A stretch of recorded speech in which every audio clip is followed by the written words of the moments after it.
dia. Ya. Kok ini di rumah atau ada? Bude di rumah. Cahayamu terang sekali. Sila udah di belakang. Iyo, kasih posisi yang bagus. Oke. Ya. Assalamualaikum warahmatullahi wabarakatuh.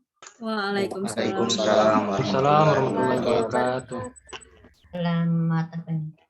Selamat siang, salam sejahtera untuk kita semua. Om Swastiastu. Nah, sebelum memulai ya, mungkin kita juga ada Dek Dian sama Dek Wada. Jadi nanti adik-adik sesuai jadwal adalah untuk kelompok berapa nih ya? Siap, kelompok 4. Izin menjawab kelompok 4. Oke, kelompok 4 itu kalau dilihat jadwal hari ini, sekarang ini jam 1, kemudian ada lagi besok ya, besok. Tapi untuk besok, jadi kita akan hari ini kita selesaikan hari ini untuk agenda 3. Jadi yang besok harusnya pagi kita masuk sebentar habis sholat asar. Nah, setelah itu sudah langsung mengerjakan tugas, masuk kembali nanti hari Sabtu, Bude. Oh ya, Sabtu. Pinter. Ya, jadi gitu ya. Jadi yang 5 jam pembelajaran, 2 jam sebentar, berarti kita beristirahat jam 1:30 ya. Jam 14.30 setengah 3 kita istirahat. Kok setengah 3, betul ya? 1 jam setengah. Jam 2. Ya, setengah 3 ya. Setengah 3 kita berakhir. Kemudian nanti masuk lagi jam, ya kita berakhir setengah 3, kemudian masuk lagi jam 3.45 ya, jam 3.45 sampai jam, kalau enggak kita boleh enggak kita jangan memulai sholatnya jam berapa sih asar? Menjawab jam 3, Bu. Jam 3 sudah sholat asar ya? Iya. Ya. Berarti kita masuk bagaimana kalau setengah 4? Ya? Bisa, Bu.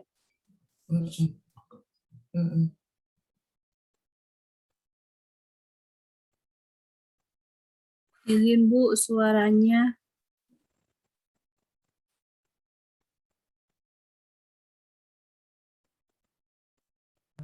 Oke. Jadi kita coba ya, karena ini saya tulis di panitia itu habis asar sekitar jam 15.45. Berarti supaya efektifnya atau efisiennya waktu, supaya kita nggak terlalu keburu-buru kan mau sholat maghrib ya jam 6. Jadi kita masuk aja nanti masuknya jam 3:30. Boleh begitu ya, adik-adik? Nah, kalau bisa nggak usah keluar dari room. Ya, nggak usah dari keluar room, di sini aja, tinggal sebentar gitu ya. Nah, habis itu masuk lagi. Jadi istirahatnya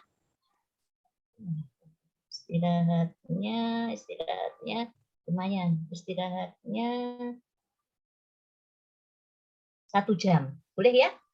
Oke.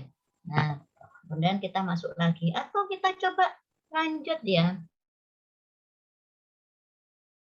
Gimana ya, supaya nggak terlalu malam, setengah 3 masuk, tapi enggak, sholat dulu aja, habis sholat aja ya, nanti nanggung ya. Kalau kita masuk jam 3 sebentar lagi sholat, nggak usah ya, kita masuk aja nanti jam 3:30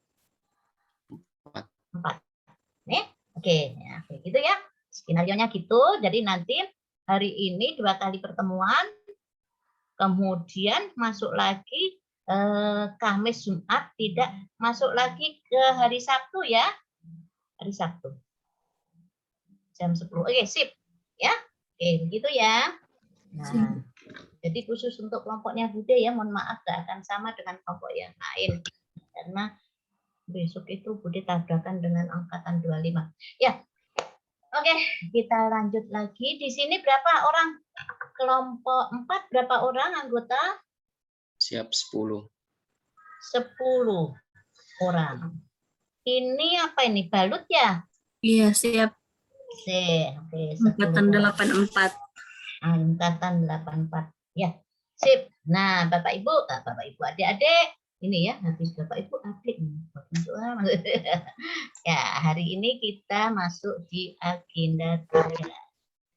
Artinya, kalau sudah masuk di agenda 3, tidak lama lagi sudah menyusun rancangan aktualisasi. Nah, agenda 3 ini lebih gampang daripada agenda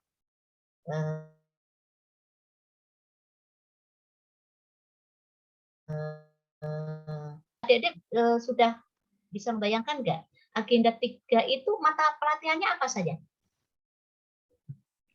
Izin Bu. Izin. Apa?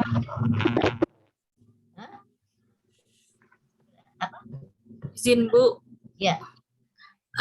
Agenda 3 ada Whole of Government, pelayanan publik, sama manajemen ASN. Oke, sip. Nah, itu coba saya share screen dulu ya. Siap, Bu. Pelayanan publik.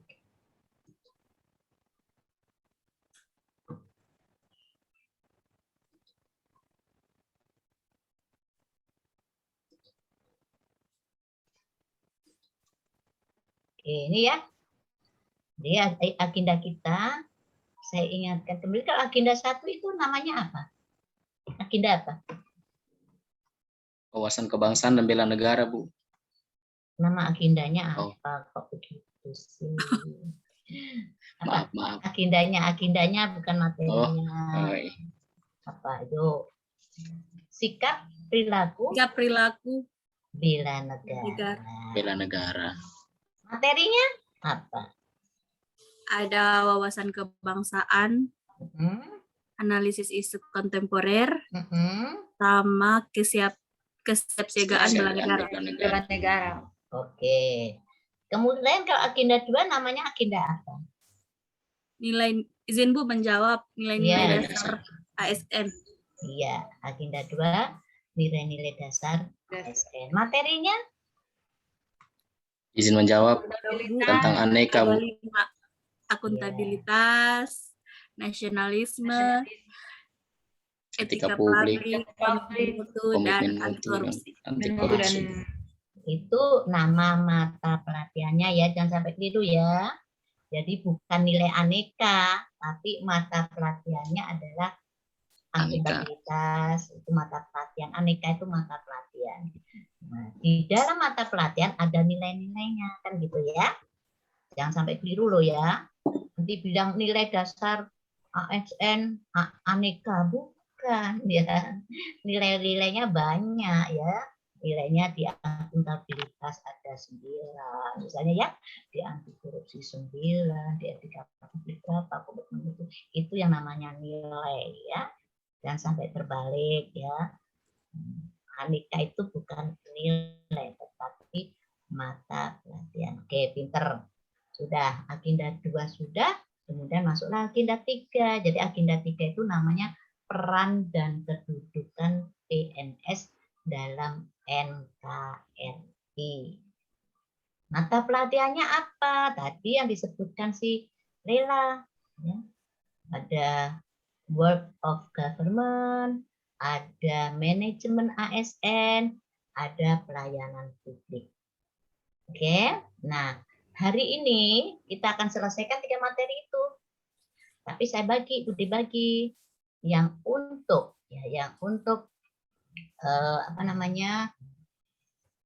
materi yang untuk 2 jam ini kita akan membahas tentang pelayanan publik.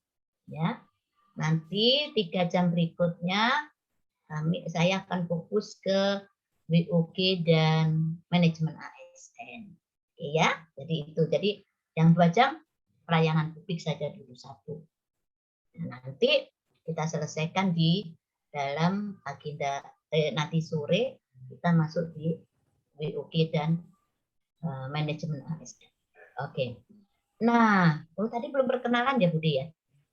Siap, belum. Iya 84. Oh iya ya, saya baru masuk ini ya. Iya, siap. Ya, oke. Jadi perkenalan sebentar. Jadi namanya Ibu itu ya, Juli Trisnaningsih. Jadi nanti adik-adik boleh panggil Bu Juli, boleh panggil Bude. Dan biasanya saya lebih akrab dengan dipanggil Bude. Nah, karena di kantor mulai dari kepala badan terus sampai semuanya itu panggilnya Bude ya. Kemudian di lingkungan apa ya? Lingkungan rumah juga panggil Bude. Di lingkungan hobi saya main tenis juga Bude. Jadi kadang-kadang saya lupa dengan namaku sendiri, ya, taunya Bude gitu. Wah, gitu. Kemudian apa lagi ya? Itu ya WA sudah ada, kemudian emailnya juga ada di situ. Nah, perlu sekilas info aja ya. Jadi saya Bude itu bekerja mulai tahun 88. Jadi mungkin ada yang belum lahir ya, atau ya belum lahir saya sudah kerja gitu. Jadi kalau 88 tahun 88 1988 sampai sekarang berarti masa kerja saya udah sudah 33 tahun. Jadi seumur adik mulai kerja. Oke. Dari itu. Nah, kemudian apalagi ya? Ya mulai kerja itu Bude mulai pengalaman pekerjaan 14 tahun jadi guru ya. Guru SPP SMA sana, kemudian 2 tahun berikutnya itu bekerja di Balai Diklat Pertanian sebagai struktural. Setelah itu Bude masuk Widya Iswara di Badan Pengembangan Sumber Daya. Jadi dulu namanya Diklat. Nah itu mulai tahun 2004. Berarti hitung sendiri. Jadi Widya Iswara mulai dari 2004 sampai sekarang. Ya, hitung sendiri, pintar menghitung. Nah kemudian hobinya tenis. Terus apa lagi ya? Cukup ya. Ya umur sudah ya hampir 60 tahun gitu. Nah, kemudian pangkat jabatan 4C ya sudah wajar, jangan kaget yang sudah 33 tahun ya Pak. Ya nanti kok jauh sekali lah ya kerjanya aja belum lahir sudah kerja kan gitu. Nah, insya Allah nanti adik-adik bisa sampai segitu. Oke, cukup ya perkenalan, kita coba lagi sekarang ke ini. Ya. Nah, Bude mau nyampaikan ini loh. Keterkaitan agenda 3 ya. Jadi agenda 3 itu pelayanan publik, World of Governance dan manajemen ASN. Nah, agenda 3 ini nanti mengaitkannya yang dianalisa apa? Keterkaitan terhadap isu. Sudah ada kan isunya ya? Isu kan sudah ada. Isu yang mau diangkat untuk aktualisasi ya. Permasalahan yang mau diangkat diaktualisasi sudah ada lah. Nanti isu ini dilihat apakah isu yang kita ambil itu, yang kita mau lakukan aktualisasi itu sudah terkait dengan pelayanan publik, work of government, dan manajemen ASN. Nah ini nanti kita analisa. Kemudian setelah itu adik-adik menganalisa kegiatan. Nah, bukan tahapan, kegiatannya. Misalnya adik-adik punya kegiatan 4. Nah, masing-masing kegiatan ini kita analisa apakah ada keterkaitan dengan pelayanan publik, manajemen AS atau work of government. Jadi ceritanya manajemen ASN ini sebetulnya lebih mudah dibanding dengan agenda 2 nih. Agenda 2 kan materinya akuntabilitas, nasionalisme, etika publik, komitmen mutu, anti korupsi. Nah, kalau agenda 2 itu yang dianalisa dikaitkan dengan tahapan kegiatan ya. Kegiatan. Nah, lebih banyak. Jadi satu kegiatan mungkin ada 3 atau 4 tahapan. Masing-masing tahapan dilihat nilai-nilainya yang dari 5 mata pelajaran. Ya. Jadi agenda 2 itu lebih berat sebetulnya.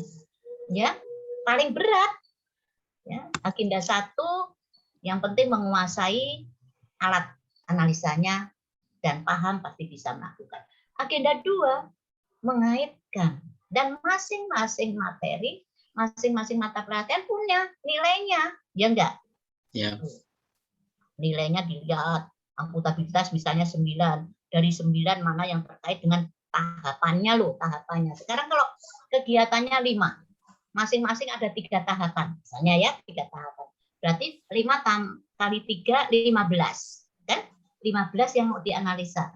Dari satu tahapan ada dianalisa lagi dengan mata pelatihan, 5 mata pelatihan coba. Berarti 25 tahapan kegiatan dianalisa lagi kali 5, ya kan? 5 mata pelatihan. Habis itu dari 5 mata pelatihan dilihat lagi nilainya berapa semua itu. Coba. Berat kan? Nah, akuntabilitas saja 9.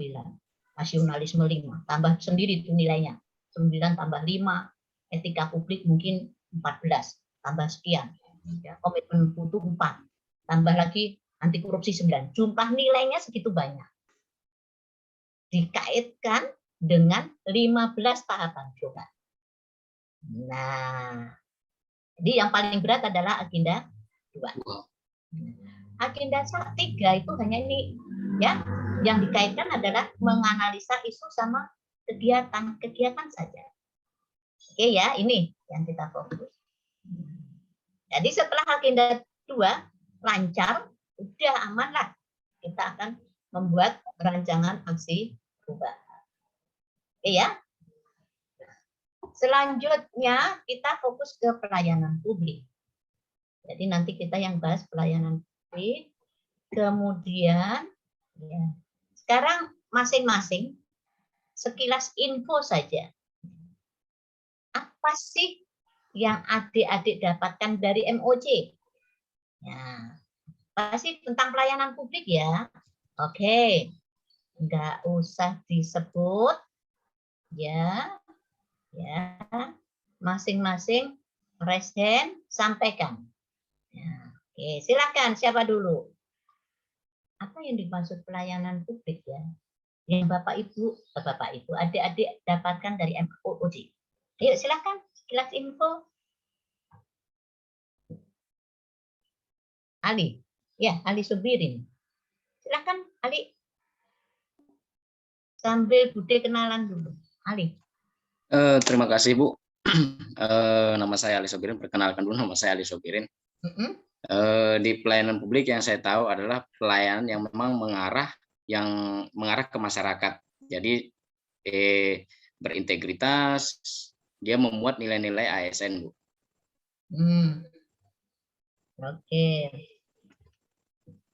Oke, selanjutnya yuk.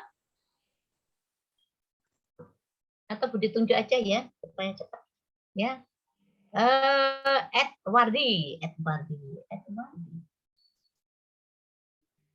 Dipanggil apa Edward? Edward atau Ardi atau Tipa? Isin Bu, Wardi Bu. Wardi, oke Wardi.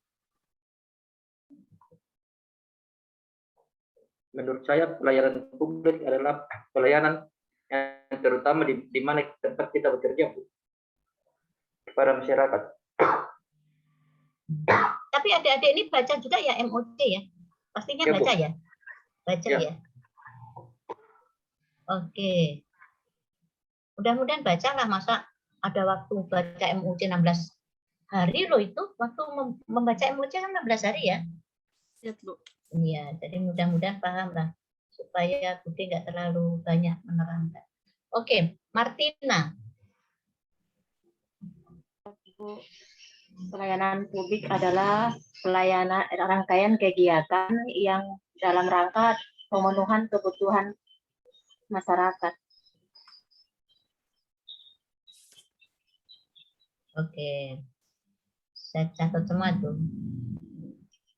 Oke. Kemudian, ya makasih Haslinda.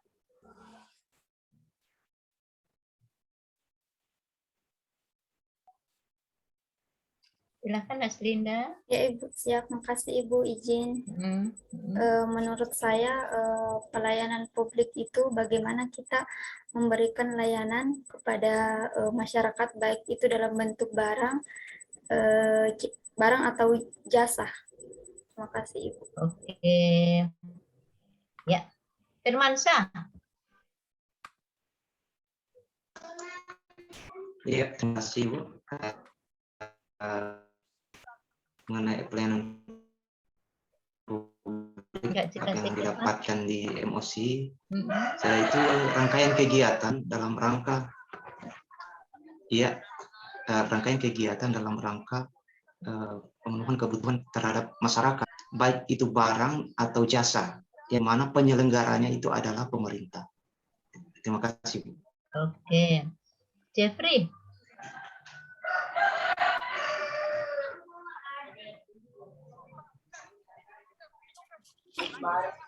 Ya, Assalamualaikum warahmatullahi wabarakatuh. Ibu izin menjawab. Iya. Kalau menurut saya pelayanan publik itu segala bentuk kegiatan dalam upaya melayani masyarakat itu dengan tujuan menghasilkan barang atau jasa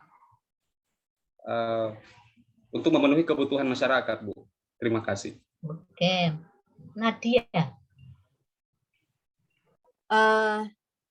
Pelayanan publik. Terima kasih, Bu. Pelayanan publik menurut saya, bukan menurut saya, lebih tepatnya yang sesuai dengan yang ada di MOC, yaitu kegiatan atau rangkaian dalam rangka pemenuhan kebutuhan pelayanan sesuai dengan peraturan undang-undang atau sesuai dengan SOP, baik berbentuk jasa ataupun berbentuk barang.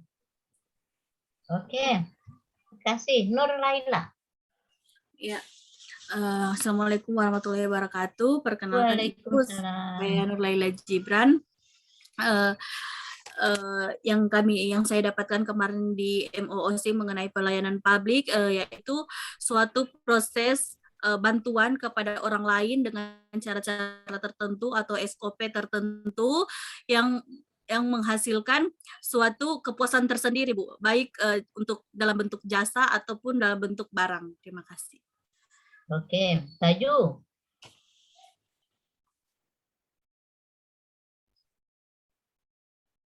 Bayu.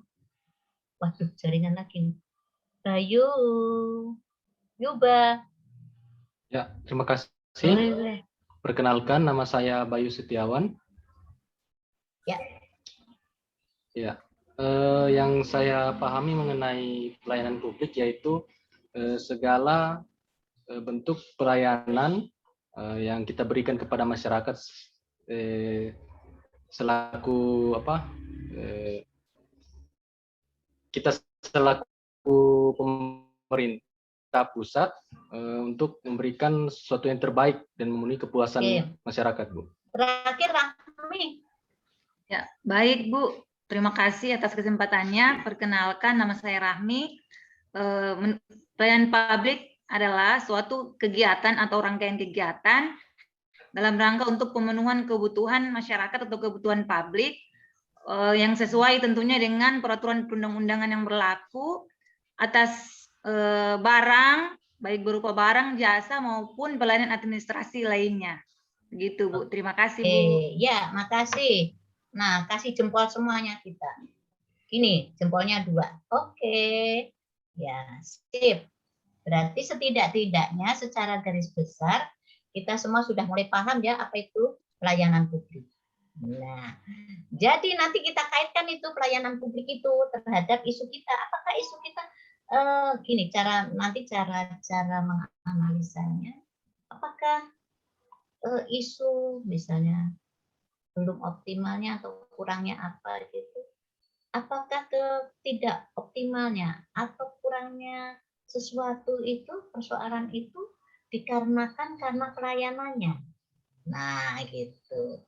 Oh, karena pelayanannya, ya berarti diuraikan, tapi diuraikan tidak boleh hanya cuma pelayanan gitu. Nah itu ya kan tadi sebagian besar menyatakan bahwa pelayanan adalah kan gitu ya, semua kegiatan atau proses yang kita lakukan untuk memenuhi kebutuhan masyarakat atau kebutuhan pelanggan kita. Nah itu pelayanan. Nah apakah isu atau kegiatan-kegiatan kita yang kita lakukan diakibatkan karena pelayanan ini ya nggak benar, kan gitu ya caranya menganalisa begitu ya. Jadi mudah-mudahan nanti cepat paham. Nah itu nanti jadi kita lihat isu kita selanjutnya ya. Tuh ini konsep pelayanan ini tadi loh, ini yang disampaikan sudah itu ada tuh 3 itu ya. Jadi kalau dari LAN, lembaga administrasi negara, tahun 1998 bahwa sebagai segala bentuk kegiatan, semua kegiatan ya, pelayanan umum yang dilaksanakan oleh instansi pemerintah. Instansi pemerintah ya instansi kita ya, di pusat dan di daerah dan di lingkungan BUMN atau BUMD dalam bentuk barang atau jasa, baik dalam pemenuhan kebutuhan masyarakat. Nah, jadi semua kegiatan ya, kegiatan, bentuk kegiatan apa saja untuk memenuhi kebutuhan masyarakat, baik barang maupun jasa. Kemudian ada lagi nih dari Departemen Dalam Negeri ya, menyatakan bahwa suatu proses bantuan kepada orang lain dengan cara-cara tertentu yang memerlukan kepekaan dan hubungan interpersonal. Ya, hubungan interpersonal, hubungan sesama ya, sesama manusia, sesama persona, sesama pelanggan dan pelayan ya. Tercipta kepuasan dan keberhasilan. Setiap pelayanan menghasilkan produk baik berupa barang dan jasa.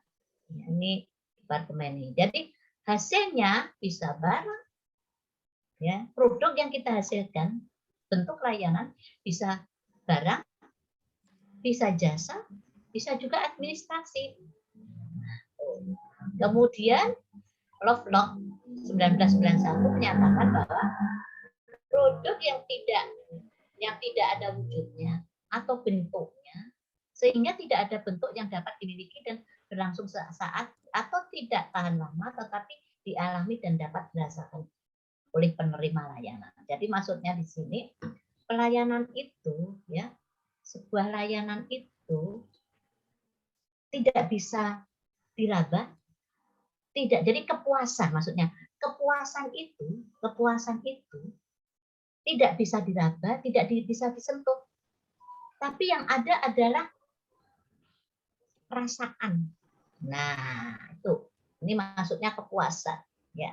Dari hasil produk yang kita terima, maka dia merasa puas. Ternyata kepuasan itu tidak bisa disentuh, tidak bisa diraba, tapi bisanya dirasakan. Nah, perasaan yang nyaman dan memuaskan, nyaman dan menyenangkan itulah artinya kepuasan. Nah, untuk mencapai kepuasan-kepuasan itu, maka diperlukan pelayan-pelayan yang selalu berorientasi kepada kepuasan pelanggan. Oke? Jadi itu pelayan. Jadi kenapa? Ini ada unsur. Ini loh unsur pelayanan publik. Ingat, unsur pelayanan publik itu ada 3. Tapi ujungnya yang diharapkan adalah kepuasan nih. Kepuasan pelanggan. Nah, ada kursornya Bude ya ini ya. Jadi untuk mencapai kepuasan pelanggan, maka unsur pertama ada institusi penyelenggara. Artinya ada penyelenggara pelayanan. Penyelenggara pelayanan itu siapa? Ya instansi kita, organisasi kita. Di dalam penyelenggara, ya di dalam penyelenggara, instansi penyelenggara, itu ada juga di dalamnya ini adalah individu yang melayani. Jadi kita bernaung di sini, ya, di institusi penyelenggara. Kita berada di sini sebagai individu yang melayani. Kemudian siapa yang kita layani adalah namanya penerima layanan, pelanggan. Nah, yang melayani ya harus bisa memberikan kepuasan kepada pelanggan. Nih, 3. Oke ya? Ada penyelenggara, penerima, kemudian kepuasan. Kita berada di penyelenggara. Karena kita kegiatannya sebagai proses menghasilkan produk. Produk apa? Ya yang dibutuhkan oleh penerima layanan. Nah, penerima layanan memerlukan kebutuhan disesuaikan penerima layanan pengen kebutuhannya apa. Oh, dia kebutuhannya adalah dalam bentuk barang, jasa, atau administrasi.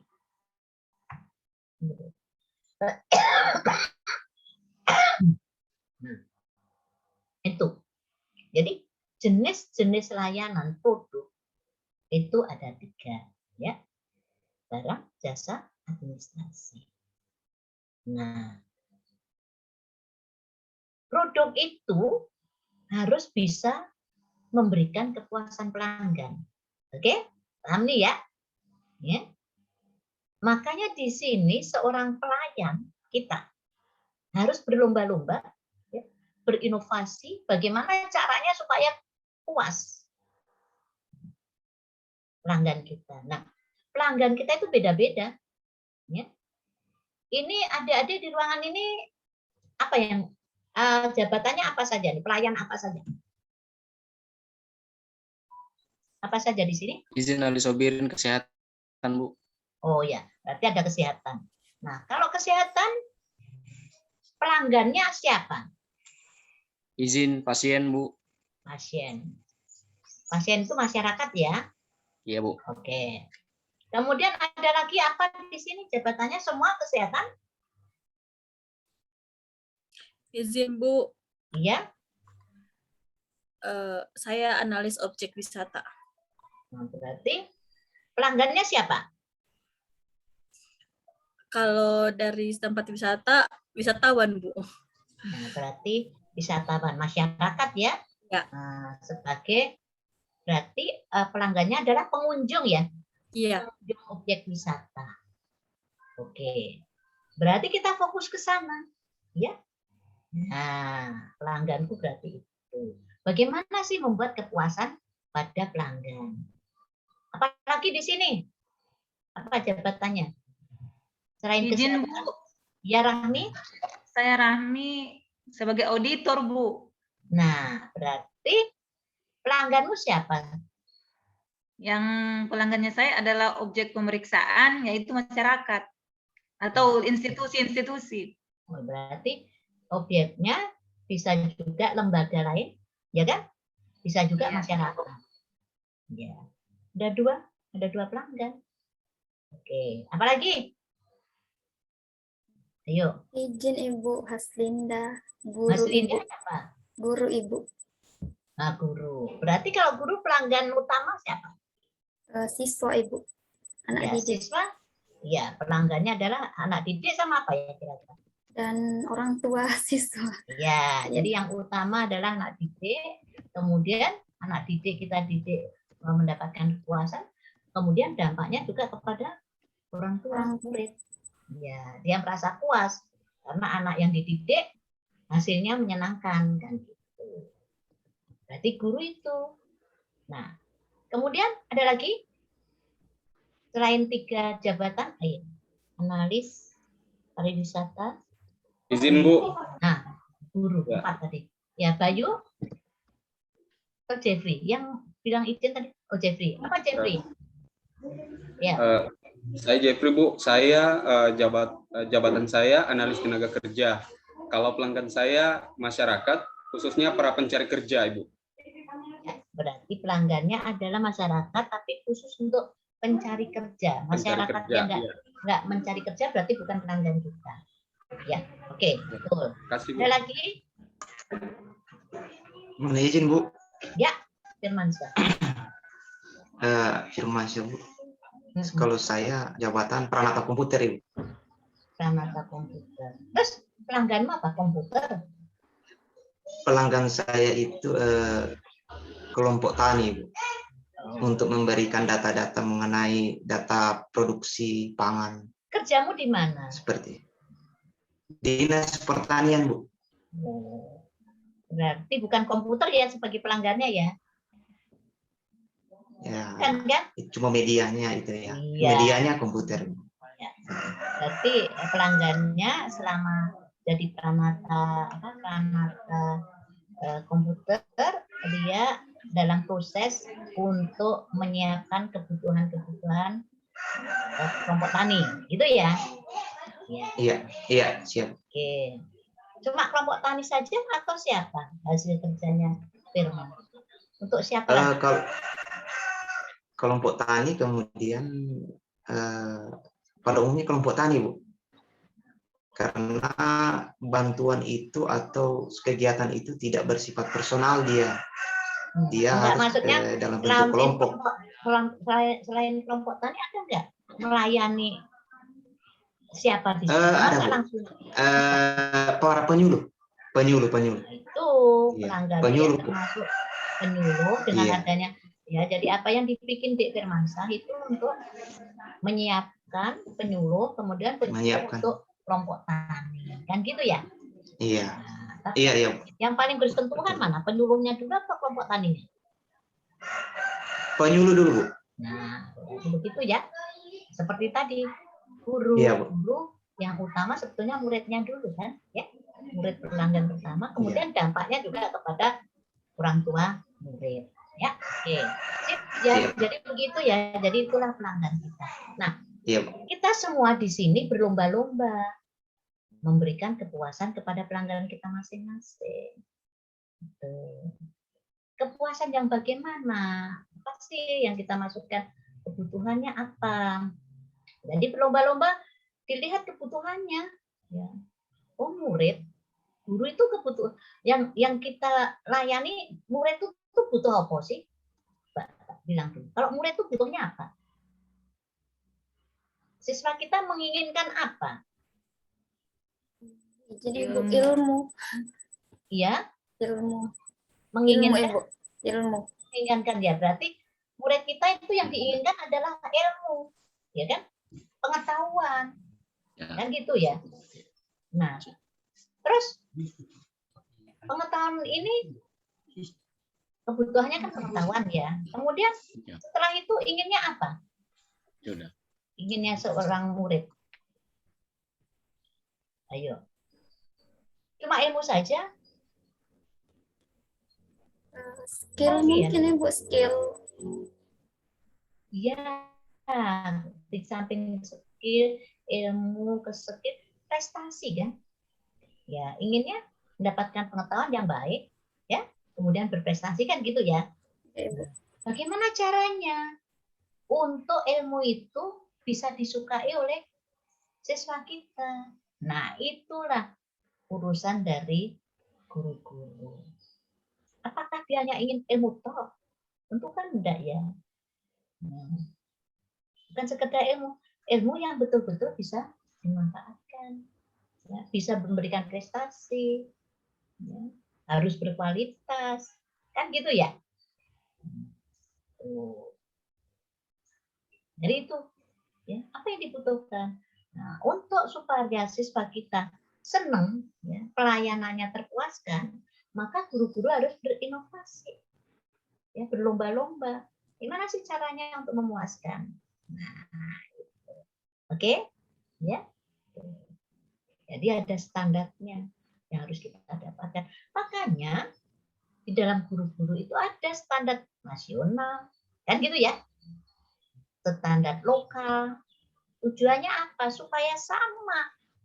Jangan sampai yang di kota dengan yang di desa dapat makanan yang beda. Kan gitu ya. Maka ada standarnya.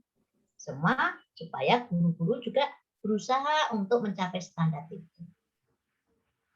Gitu. Oke ya, itu. Nah, jadi nanti masing-masing cari standarnya apa sih? Yang dibutuhkan pelanggan kita itu apa sih? Nah, supaya puas. Nah, bagaimana kepuasan pelanggan itu? Bagaimana cara menghitung kepuasan pelanggan? Tadi karena nggak bisa dirasa, tidak bisa disentuh. Tapi bisa dirasakan. Nah, pertama kita harus membuat standar kepuasan. Misalnya begini. Nah, contohnya, kita itu standarnya adalah tujuan utama kita adalah kita semua makan ya, makan kenyang. Jadi kita ke restoran. Nah, kita butuhkan makan kenyang kan? Nah, berarti restoran itu menyiapkan menu makanan yang sesuai selera pelanggannya untuk mengenyangkan. Berarti sudah sesuai standar, kan kenyang ini. Nah, tapi seorang pelayan tidak harus cuma kenyang tok, tapi bagaimana ditingkatkan kepuasannya. Paham ini? Nah, supaya kepuasannya itu melebihi standar, maka pihak restoran menambahkan lagi, ya, kasihlah musik-musik nyaman, ya kan? Tambahin, dikasih ruang AC, kayak gitu ya. Nah, supaya lebih, kita pun harus berusaha begitu. Jangan cuma standar kok, tambah lagi, tambah lagi, tambah lagi. Akhirnya rasanya lebih nyaman lagi kan, lebih puas lagi. Itu ya bayangannya. Guru juga begitu. Dia yang penting makan, dapat 1 piring, tapi jangan cuma 1 piring deh, tambahin lagi. Apa ya, supaya murid itu betul-betul puas. Tingkatkan. Sip ya, tuh. Nah, kemudian, untuk mencapai kepuasan pelanggan, ya, kepuasan dari penerima layanan, maka ada prinsip pelayanan publik. Prinsipnya nih, ya ini menurut Menpan nomor 63 tahun 2020. Supaya pelayanan publik itu ya betul-betul memuaskan pelanggan kita, maka terapkan prinsip ini. Jadi penyelenggara itu harus bisa menerapkan ini. Nah, nih, terapkanlah kesederhanaan, prinsip sederhana. Ya. Jadi bagaimana tidak berlebihan. Oke, sederhana. Kemudian jelas apa yang mau kita hasilkan. Gitu ya. Apa saja sih? Jelas layanan apa yang mau kita hasilkan. Jelas peruntukannya, ya. Kalau perlu jelas administrasinya, syarat-syaratnya. Misalnya ngurus SIM, syaratnya apa jelas? Dijelaskan, bawa KTP, bawa apa ini jelas. Jelas persyaratannya, ya. Kemudian berikan kepastian waktu. Kalau produk layanan kita itu secara normal, waktunya selesai 1 jam, ya 1 jam. Jangan secara idealnya 1 jam jadi 2 minggu. Tidak ada kepastian waktu. Janji sama pelanggan selesai 2 hari atau 1 jam, ya 1 jam. Selesai. Itu kepastian waktu. Kalau memang seminggu ya seminggu. Supaya pelanggan kita pulang. Minggu depan datang. Kan gitu ya. Itu kepastian waktu. Kemudian ada akurasi. Akurasi itu akuratnya data, akuratnya produk kita. Ya. Produk yang kita hasilkan betul-betul akurat. Ya, kalau guru berarti nilainya ya betul-betul akurat. Ya. Data-data yang kita ambil juga harus terpercaya. Kemudian ada keamanan. Ya, aman. Ya, aman produknya, aman lokasinya. Aman produk itu apa? Maksudnya, apa yang kita hasilkan betul-betul aman, tidak membahayakan, tidak dari risiko apa-apa. Tadi ada apa apoteker ya. Apa tadi ya? Apa saja tadi ya? Kesehatan tadi. Oh ya, perawat ya. Kesehatan tadi apa tadi?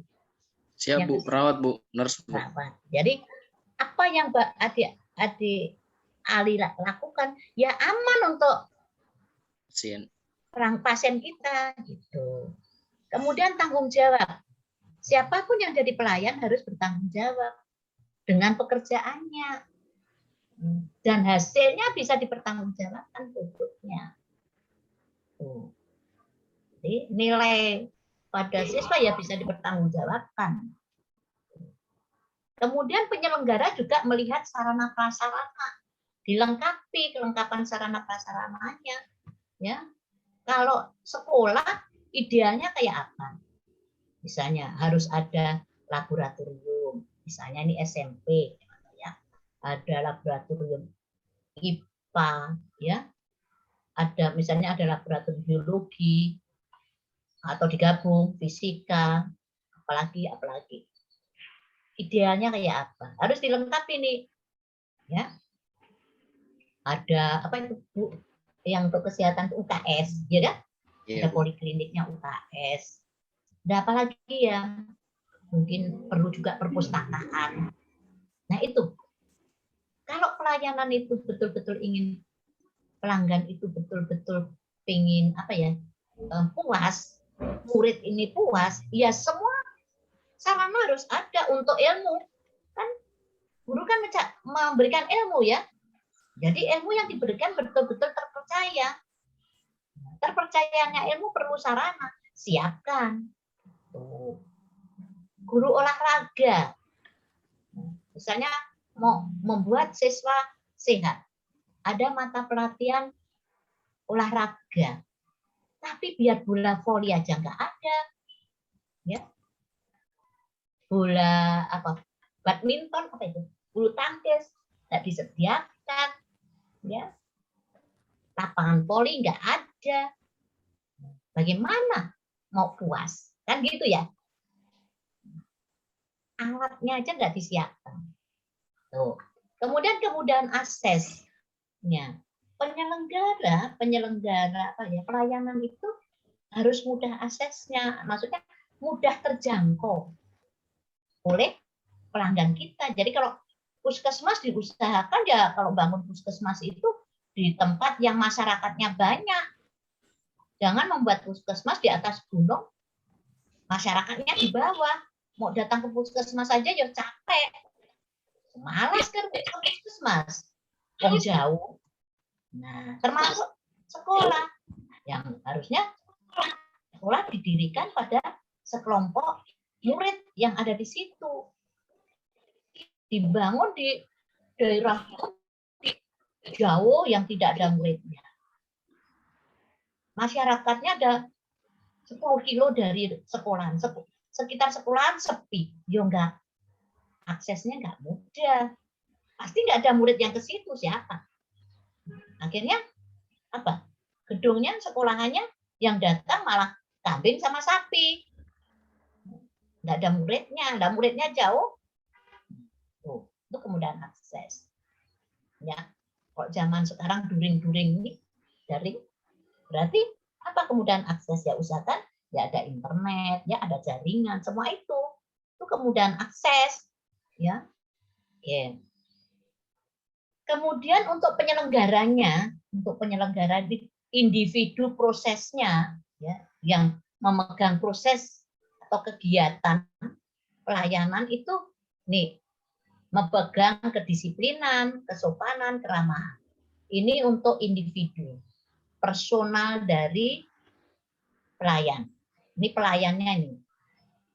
Kemudian kenyamanan. Ya, apa ya? Buatlah situasi yang nyaman. Ya. Jangan rumah sakit ribut saja. Ya. Ruang apa ya? Ruang isolasi atau ruang apa yang ramai sekali. Jadi pasiennya nggak bisa tidur. Ya, malah begadang terus, kan gitu. Kasih kenyamanan.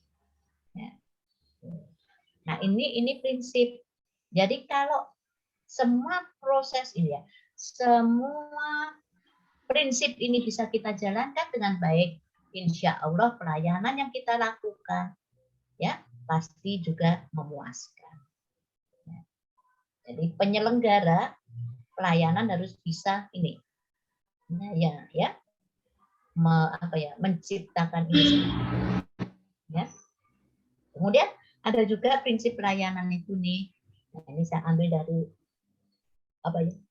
dari sumber yang lain, tapi yang bersama. Nih, harus ada transparan. Ya. Transparan itu apa? Keterbukaan terhadap pelanggan kita. Ya. Kemudian ada responsif. Jadi seorang pelayan harus responsif, tanggap, ya, tanggap. Kemudian tidak diskriminatif, tidak membeda-bedakan. Pelanggan A, pelanggan B dan tidak-bedakan. Kemudian mudah dan murah, ya, apapun produk kita usahakan murah karena kita pemerintah. Kalau perlu gratis, jangan sedikit-sedikit bayar. Efektif dan efisien. Jadi apa yang kita lakukan betul-betul tepat. Tepat sasaran. Tepat sasaran, ya. Dan efisien, tidak boros. Jadi hasil produk yang kita lakukan itu betul-betul tepat sasaran dan tepat sasaran dan tidak boros, tidak mubazir, ya. Tidak terjadi pemborosan, efisien. Nah, kemudian aksesibel, ya sama. Bagaimana caranya supaya gampang diakses.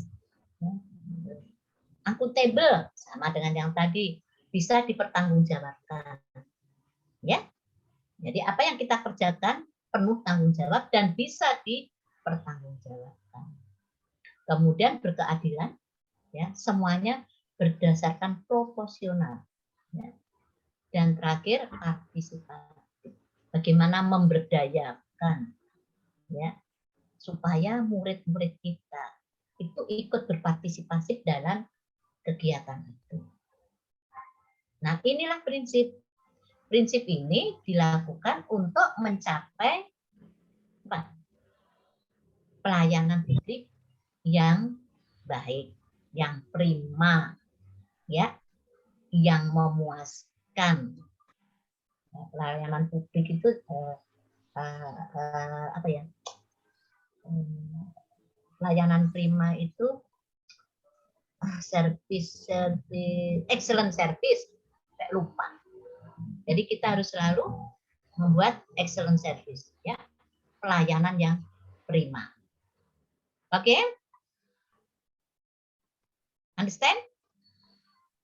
Nah, sekarang ya, coba ceritakan dulu beberapa orang. Ya. Baru saya sampaikan bagaimana cara menganalisa. Ada enggak contoh praktis penerapan perilaku itu? Ya. Di tempat kita sendiri, ada enggak adik-adik sudah coba ceritakan? Apakah sudah bisa menerapkan prinsip-prinsip pelayanan pada saat kita bertugas? Oke, silakan ceritakan dulu. Apakah pada saat kita bertugas, misalnya Pak Ali atau Pak Jeffrey atau siapa tadi, Nur Laila atau Bu Rahmi atau siapa saja yang di ruangan ini, apakah waktu kita melakukan pelayanan kepada pelanggan kita sudah melaksanakan prinsip-prinsip itu enggak? Ceritakan. Kalau prinsip ini contohnya apa? Jadi bagaimana penerapan adik-adik dalam pelaksanaan prinsip-prinsip pelayanan itu? Oke, siapa yang mau bercerita? Bayu mau cerita? Ya, mohon izin, Bu. Ya. Kalau dalam analis jabatan saya sebagai analis produksi, itu saya sudah menerapkan prinsip-prinsipnya, Bu.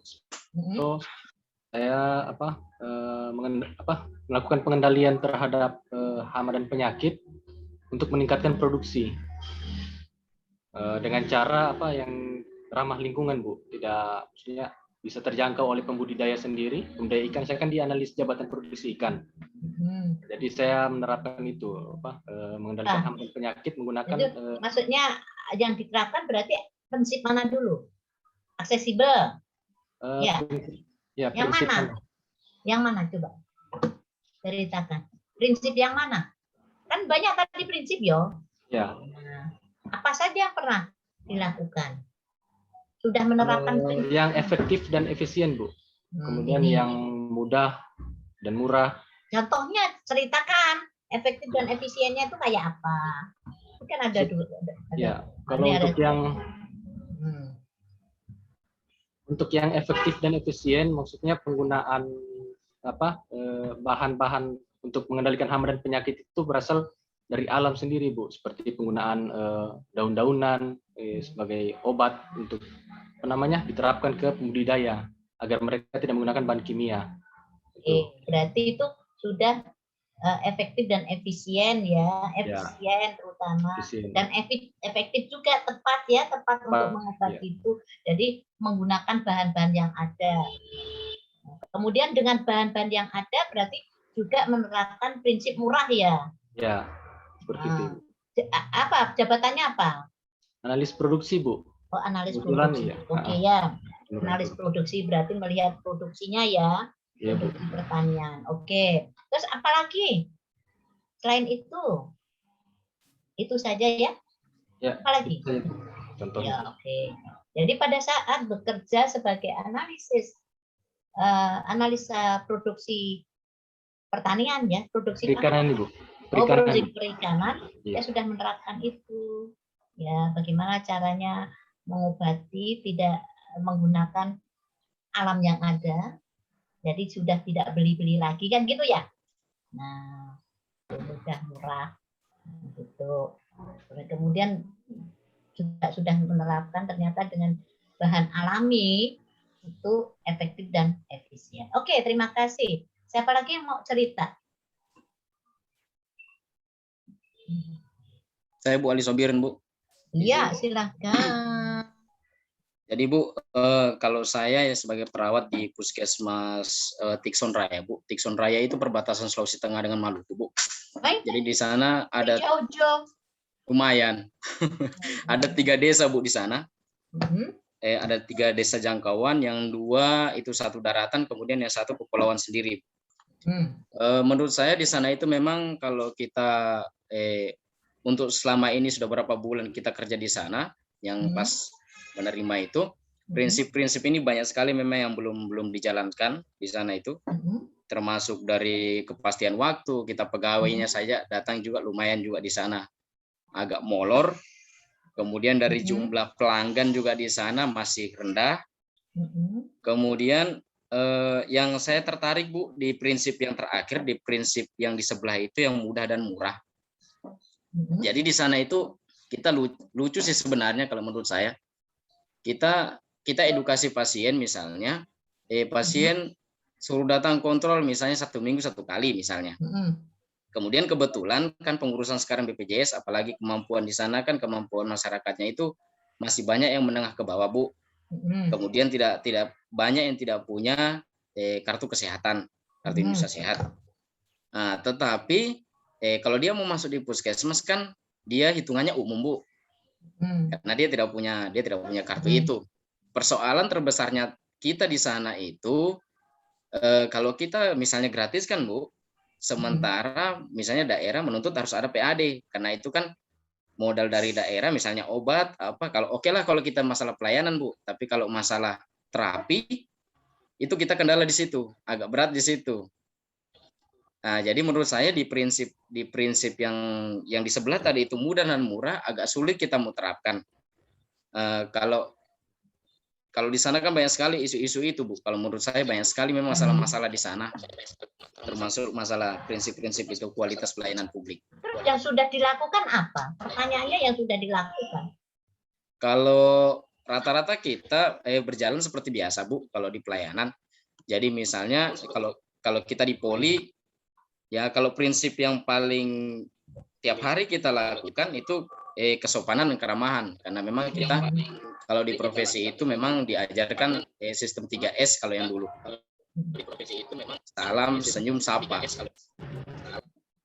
Nah itu ya. Yang didiskusikan di sini adalah yang sudah diterapkan. Siap, Bu. Nah, yang belum diterapkan nanti masalahmu. Siap. Dari situ nanti kelihatan, oh ini yang diangkat jadi masalah, enak gampang kan? Nah, bisa dimasukkan aksi perubahannya, aktualisasinya. Ya, oke. Nah, jadi berarti baru yang dimasukkan, yang sudah diserapkan adalah dari perawatnya sendiri ya, tenaganya itu ya sudah ramah, ya sudah senyum, sudah sapa. Jadi pegawai di sana di puskesmas ya, Ali ya. Siap, Bu, itu siap. orangnya, pegawainya sudah ramah-ramah, ya, sudah banyak senyumnya dan ikhlas kerjanya. Gitu. Ingat Pak Ali Sobirin, 10 tahun ya perjanjian nggak boleh pindah. Siap, Bu. Siap. Walaupun sudah di perbatasan antara Sulawesi dan Maluku. Nah, sudah tanda tangan kok.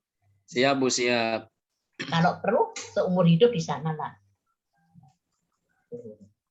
Jangan pindah-pindah lah. Nanti setelah 10 tahun pindah ke kota. Nah, di kampungnya itu nanti habis lagi, angkat lagi. Habis itu di kota penuh, akhirnya nggak sesuai dengan angka kreditnya.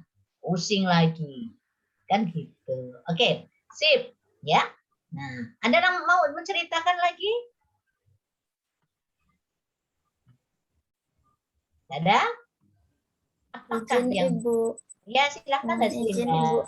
Iya Ibu, Ya. saya sedikit mau menceritakan Ibu di sini penerapan yang sudah dilakukan ya Ibu ya. Ya. Sesuai waktu. Iya. Di sini yang pertama itu prinsip jelas dan transparan itu dalam proses penilaian Ibu, di mana ya misalnya ada siswa yang minta apa ya, ingin mengetahui nilai-nilai yang mana yang atau tugas apa yang belum masuk. Nah, di sini saya sudah memberikan apa prinsip jelas dan transparan. Kemudian disiplin Ibu, di mana di sini misalnya masuk kelas dan keluar itu sesuai dengan jadwal yang sudah ditentukan. Kemudian nyaman, bagaimana membuat kelas itu nyaman untuk siswa. Kemudian tidak contohnya nyaman. Kau bikin apa kelas itu? Misalnya contohnya nyaman. Ya sebelum masuk kelas itu kelas harus bersih dulu Ibu, supaya anak-anak bisa menerima materi dengan baik. Dikasih nyaman dulu ya ruangannya ya. Iya Ibu. Terus? Kemudian prinsip tidak diskriminatif dan adil, karena contohnya kan dalam satu kelas itu biasanya ada suku dan agama yang berbeda Ibu. Misalnya tidak membedakan suku ini dengan suku yang lain. Begitu dengan agama. Mungkin itu Ibu. Oh iya, berarti ada berapa prinsip tadi yang sudah dilakukan Ustinda? 1, 2, 3, 4, 5, 6 mungkin Ibu. Nah, sudah hampir semua ya, kecuali yang urusannya penyelenggara. Ya, kecuali yang sarana prasarana itu kan bukan urusannya Haslinda, itu urusannya penyelenggara itu. Kalau menyiapkan sarana yang besar, kecuali sarana untuk mengajar. Haslinda kan guru toh. Iya Ibu. Nah, berarti itu juga kita yang nyiapkan, jangan mengharapkan dari, kecuali kalau lab semua itu perpustakaan kan urusannya gedungnya, urusannya penyelenggara. Tapi kalau untuk metode atau alat peraga itu kan seharusnya kita lah guru yang menyiapkan, jangan mengharap ya. Gitu. Jadi itu. Nah, jadi sudah ada ya beberapa contoh. Oke, sebelum dilanjut kita lanjutkan dulu ya supaya paham apa yang mau kita lakukan. Oke. Nah, jadi adik-adik nanti tugasnya ini jadi menganalisa keterkaitan pelayanan publik dengan isu. Jadi adik-adik nanti lihat baru pelayanan publik. Caranya bagaimana? Misalnya ini nanti yang kita tulis ya. Misalnya isunya, coba salah satu sebutkan isunya yang kita mau angkat. Haslinda lah. Haslinda. Coba isumu apa? Judulnya Ibu atau apa ini masalahnya? Isu itu kan kalimat negatif. Oh iya. Bagaimana memanfaatkan media Ibu? Karena kan isu itu misalnya kurangnya, belum adanya kalimat isu. Kurangnya pemanfaatan media pembelajaran yang berbasis teknologi itu di sekolah. Ya, isu itu yang begitu ya, isu. Nah, kemudian isumu tadi kurangnya apa tadi? Pemanfaatan. Nah, kurangnya pemanfaatan itu caranya. Yang isu tadi, kurangnya pemanfaatan itu ada nggak hubungan dengan pelayanan? Apakah diakibatkan karena pelayanan publik? Itu. Coba, ya. Kan tadi pelayanan publik adalah ya semua kegiatan, kan gitu ya. Semua kegiatan untuk memenuhi kebutuhan pelanggan. Apakah isu tadi ya kurangnya pemanfaatan media tadi ya, ya untuk apa? Kurang manfaat media untuk apa tadi? Untuk proses pembelajaran, Ibu. Ya, untuk proses pembelajaran. Apakah kurangnya media, pemanfaatan media untuk proses pembelajaran itu diakibatkan karena pelayanan? Akibatnya kurangnya pelayanan. Nah, berarti diakibatkan oleh pelayanan, berarti siapa? Diakibatkan oleh gurunya, enggak? Kan gitu ya? Pelayanannya kan guru tuh. Apakah diakibatkan karena gurunya yang melayani tidak maksimal? Kan gitu. Nah, gitu caranya ya. Kira-kira ada nggak hubungannya dengan pelayanan? Ayo.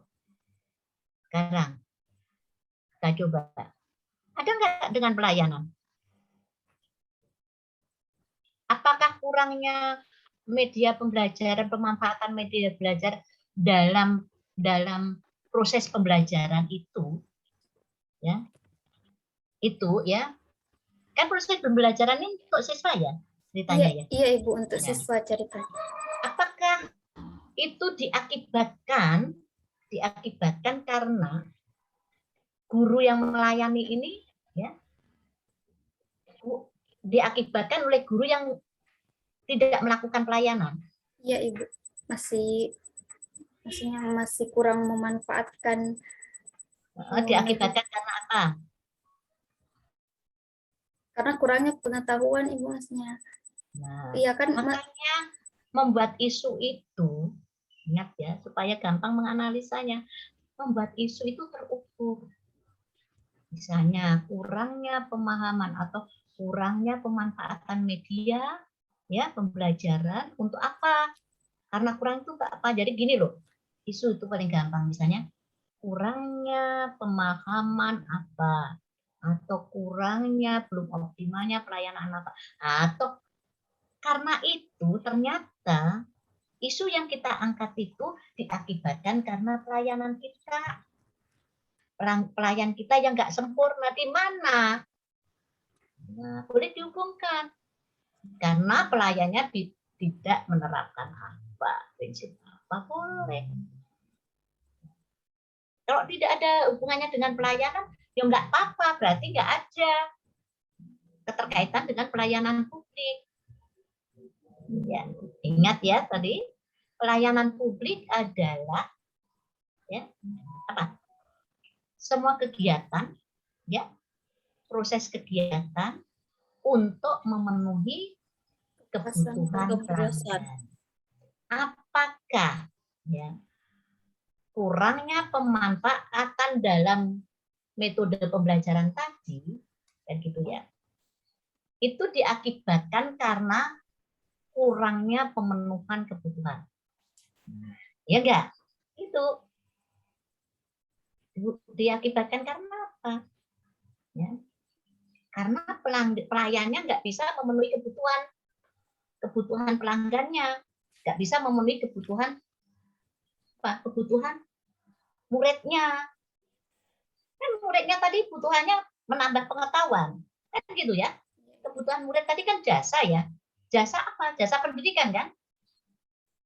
Bisa dipahami ini? Bisa menganalisanya, bisa paham nggak? Bisa Bu, bisa. Nah, kemudian ada kegiatan. Nah, misalnya kegiatannya apa untuk misalnya di Asrinda kan tadi memanfaatkan media ya, media yang belum termanfaatkan, kemudian dimanfaatkan untuk membuat apa? Saya tanya dulu. Dalam proses pembelajaran itu. Ya, iya, proses pembelajaran dengan media itu membuat apa? Supaya Kan lebih begitu, menarik. Iya, supaya lebih menarik. Jadi kita tahu medianya itu belum dimanfaatkan sebaik mungkin. Terus habis itu cuma media itu ada, kan tentu dicari. Nah, ternyata untuk pembelajaran yang menarik. Nah, pembelajaran yang menarik itu kayak apa metodenya? Harus jelas. Apa kira-kira? Yang menarik itu kayak apa? Misalnya membuat apa? kuis itu dalam bentuk game, Ibu. Nah, berarti kegiatannya memanfaatkan media untuk kegiatan menarik adalah membuat metode pembelajaran game. Kan gitu ya? Game ya. Nah, anggaplah membuat model game. Tidak tahu untuk materi apa. Berarti metode pembelajarannya dia supaya menarik mengambil metode pembelajaran game.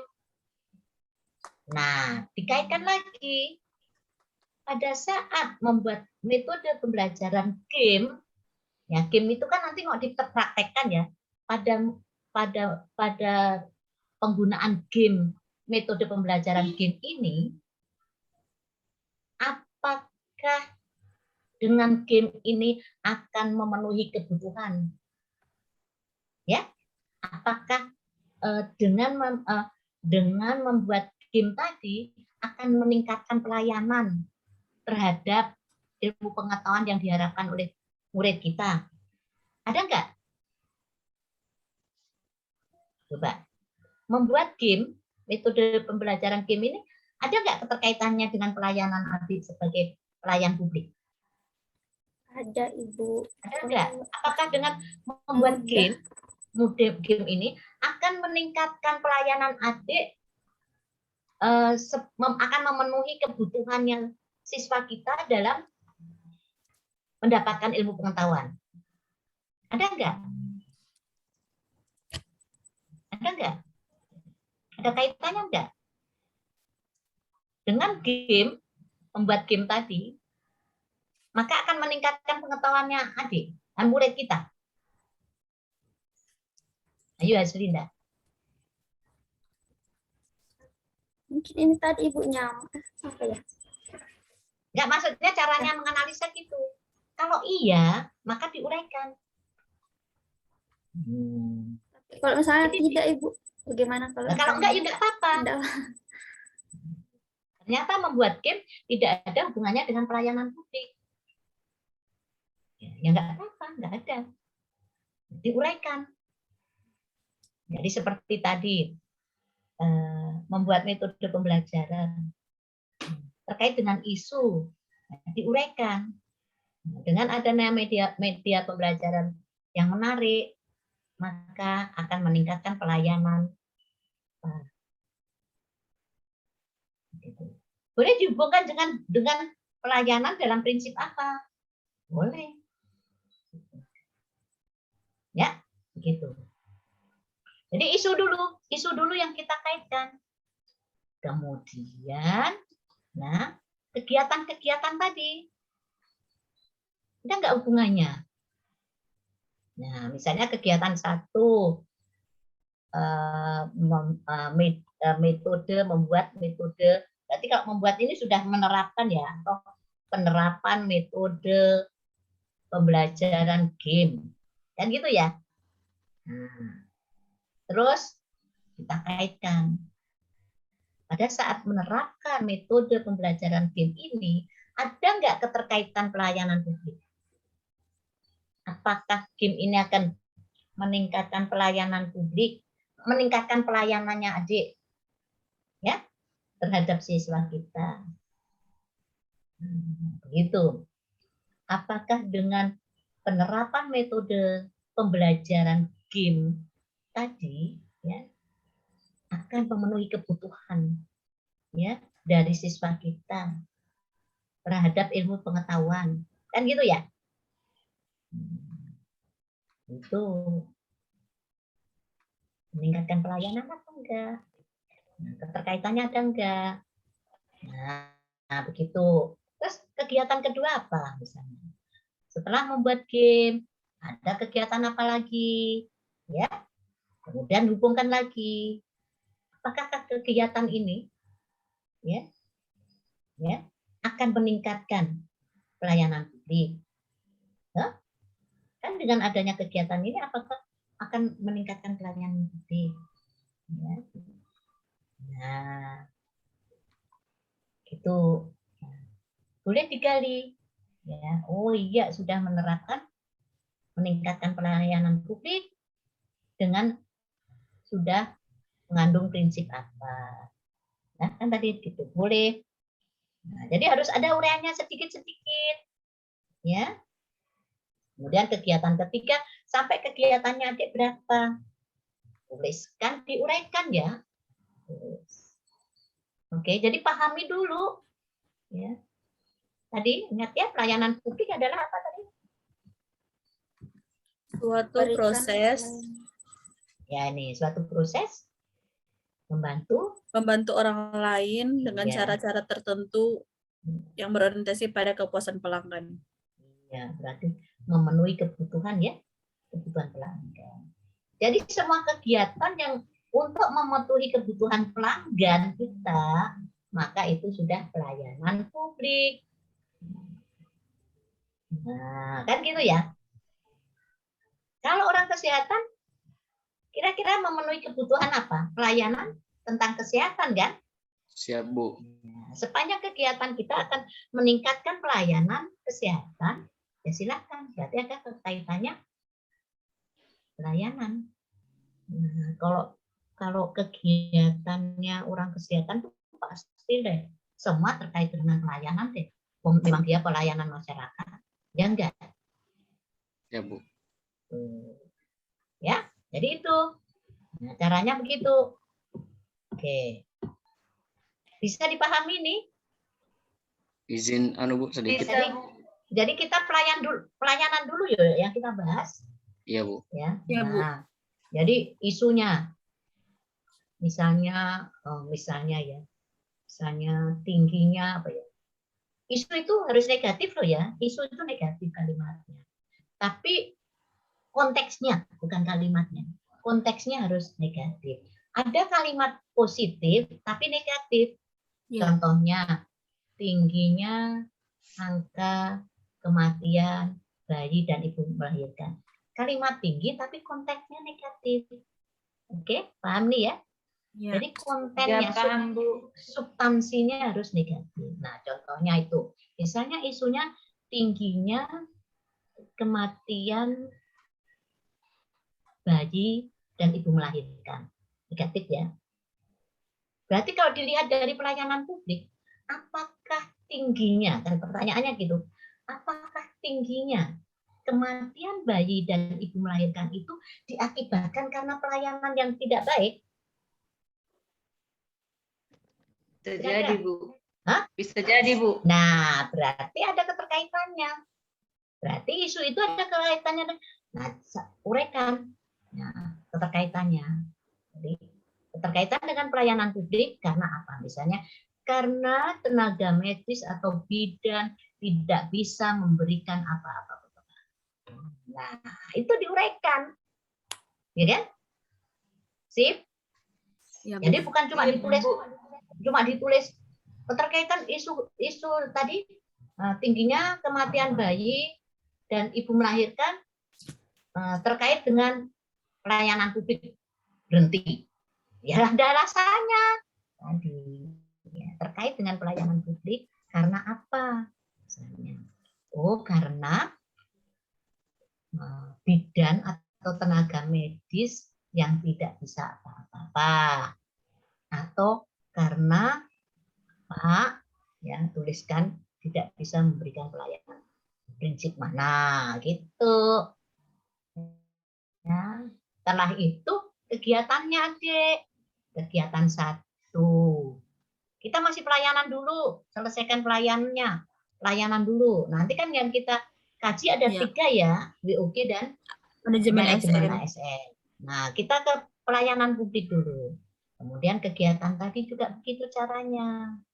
Kegiatan ini tadi, misalnya kegiatannya karena ibu melahirkan, mungkin bisa memberikan penyuluhan. Misalnya ya, kegiatan pertama memberikan penyuluhan tentang pentingnya apa ya, melahirkan itu pentingnya apa gitu ya. Nah, kemudian kegiatan pertama adalah melakukan edukasi atau penyuluhan atau sosialisasi ya. Misalnya melakukan aja pendidikan kesehatan, Bu. Ya, tuh. Apakah kegiatan satu ini dengan melakukan pemahaman atau pendidikan, pemahaman tentang kesehatan misalnya ya, pemahaman tentang kesehatan ibu dan anak, ya bayi, ini ya diakibatkan karena pelayanan publik yang baik. Nah, kan begitu ya? Oh iya, dengan pemahaman ini maka saya bisa ada kaitannya pelayanan publik karena apa? Memberikan pemahaman tentang itu. Berarti pelayanan publik toh? Iya. Karena sudah kan kebutuhannya pengen paham, kegiatannya kan pengen paham, memberikan pemahaman. Nah, akhirnya kan ibu-ibu itu sudah mulai paham. Kalau paham berarti ada nggak kaitannya dengan pelayanan publik? Ada, Bu. Ada. Ya, karena memenuhi kebutuhan pelanggan yang kepingin paham. Nah, pada saat melakukan itu penyuluhan, misalnya tambahin lagi, pada saat melakukan penyuluhan tadi, kira-kira prinsip mana yang mau kita lakukan, terapkan? Boleh. Kan tadi ada prinsip toh. Oh, kita understand? Ya. Nah, sip. Ya, Bu. Nah, sebentar. Tapi ya boleh istirahatlah nanti malam aja ngerjakannya. Oh iya. Ya. Jadi gitu. Nah, kan sebentar kita istirahat, masuk lagi ke BOG sekalian aja nanti dilengkapi. Nah, kemudian kegiatan kedua. Misalnya kegiatan kedua ini karena mungkin kenapa kok sampai tinggi ya bayi dan ibu melahirkan ini meninggal. Oh, karena mungkin kegiatannya itu disebabkan karena malas datang ke puskesmas apa tuh? Puskesmas itu maka kegiatannya saya mau melakukan ini kebetulan bidan atau kesehatan. Kegiatannya melakukan kunjungan rumah. Misalnya kan kegiatannya untuk supaya ceritanya untuk menjawab ya.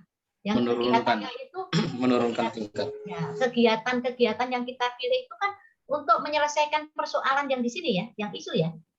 Ya, Bu. Persoalannya adalah kematian. Maka kegiatan untuk menyelesaikan kematian tadi dilakukan pemahaman dulu, penyuluhan. Kemudian untuk menekan supaya tidak terjadi bertambahnya kematian, salah satunya saya melakukan kunjungan rumah. Misalnya kegiatannya. Nah, dibahas lagi. Ya, apakah kunjungan rumah itu ya, terkait dengan pelayanan publik? Dengan ya, bisa paham? Iya. Ya? Nah, Bu. Nah, kalau ada keterkaitan pelayanan publik diuraikan. Nah, dengan kunjungan rumah maka akan memberikan pelayanan apa dengan apa. Gitu toh. Nah, diurai jangan berhenti. Pelayanan publik dia terkait berhenti. Ya ada ulasannya lah. Dan ada pembahasannya, uraian. Kemudian kegiatan keempat apa di Oke. Jadi ini kalau habis ini mau dikerjakan enggak usah dulu, istirahat 1 jam kita masuk lagi. Nah, begitu caranya. Oke, ada pertanyaan? Ya, sudah mau selesai saya, Bu. Ya. Tinggal 5 menit. Ya, oke. Ya. Ya, untuk tugas, Bu, bertanya tentang tugas ini ada maksudnya kaitannya dengan yang di Kolabjar atau bagaimana, Bu? Ada. Jadi kan begini, nanti di Kolab. Nah, tunggu dulu. Nanti di Kolabjar kan ada untuk tugas yang hari pertama ini pelayanan. Nanti yang di sini. Nanti nguploadnya nggak usah lah sekarang dulu. Besok atau kapan lah. Iya. Yang penting nguploadnya untuk tugas pertama ini sama nanti yang sore. Itu itu diupload, kan sendiri-sendiri nguploadnya. Yang ini pasti bagian yang pertemuan pertama, ya kan? Tugas ini pasti diupload di LMS pada tugas pertama ini. Iya, hari ini. Nah, kemudian tugas nanti yang kedua, Ibu masuk itu dimasukkan di Kolabjar yang tugas kedua, pertemuan kedua. Ya. Nah, nguploadnya tidaklah sekarang. Karena habis ini masa mau ngupload belum dikerja. Yang penting nguploadnya itu adik-adik sebelum pendalaman. Pendalaman kita hari apa sih? Sabtu. Jumat lah dikirim. Ya. Jadi membuat tugas ini ada kesempatan besok hari Kamis sama Jumat sore. 2 hari lah. Bikin begini aja kok. Sampai 5 hari, 3 hari. 1 hari setengah. Nah, besok lah full. Kan besok tidak ada kegiatan, Pak Adik. Cuma mengerjakan ini. Iya. Ya, terus Jumat sorenya dikirim, Sabtu kita ketemu. Nah, jadi 1 hari setengah. Oke? Iya. Deh. Siap, Bu. Dah, kayaknya kita istirahat dulu deh, ya. Karena kita istirahat jam 2:30, ya. Ya, siap, Bu. Nah, tinggal 5 menit kita istirahat aja dulu 1 jam. Boleh keluar, boleh tetap di sini, ya. Silahkan, ya. Kalau mau tetap di sini juga enggak apa-apa. Mau keluar dulu nggak apa-apa, tapi masuknya ini ruang besar atau Dian? Iya, Bu. Iya, Bu deh. Ruang besar. Di main session, tidak di breakout room. Oh ya wis, kalau gitu gampang. Berarti Dian tinggal 2 menit kita istirahat aja. Adik-adik mau ya, boleh. mengistirahatkan alatnya boleh lift, masuk lagi, tetap begini juga enggak apa-apa. Oke? Nah, jadi kita masuk nanti setengah 4 ya. Pokoknya habis sholat azan, asar langsung sholat, jangan lama-lama. 4 ya, Bu deh. Ya, doanya nggak usah terlalu panjang dulu. Nah, nanti dipanjangkan pas maghrib aja sama isya sampai dini hari boleh. Ya, jadi nanti khusus nanti malam boleh doanya panjang sampai subuh karena besoknya kan cuma bikin tugas. Nah, oke. Ya, kita istirahat dulu ya, belum tapi saya belum mengucapkan salam karena sudah masuk lagi. Nanti masuk lagi. Dian saya lift dulu ya. Nanti saya masuk ulang. Okay. Ya, baik Bu deh. Terima kasih Bu deh. Nanti ketemu lagi jam 3:30. Iya, oke. Untuk semuanya ya, saya tinggal Bapak Ibu peserta. Iya, Bu. Bu, izin lift juga, Bu. Nanti masuk di room ulang. Enggak apa-apa. Iya, begitu ya, Dian. 3:30 masuk lagi. Ya. Iya, Bu deh. Siap. Terima kasih Bu deh. Yo. Ya, Bu deh. Ya. Ibu Jangan Dian, nanti Ibu dipanggil Liv ya. lagi baru masuk. Ya, sip, Ibu. Siap, 3:30 komitmen. Izin lift. Iya, sebelum 3:30. Jam 3 lewat, so masuk. 3:20 paling lambat. Tadi Bude duluan yang masuk. Siap, Ibu Dian. Oke.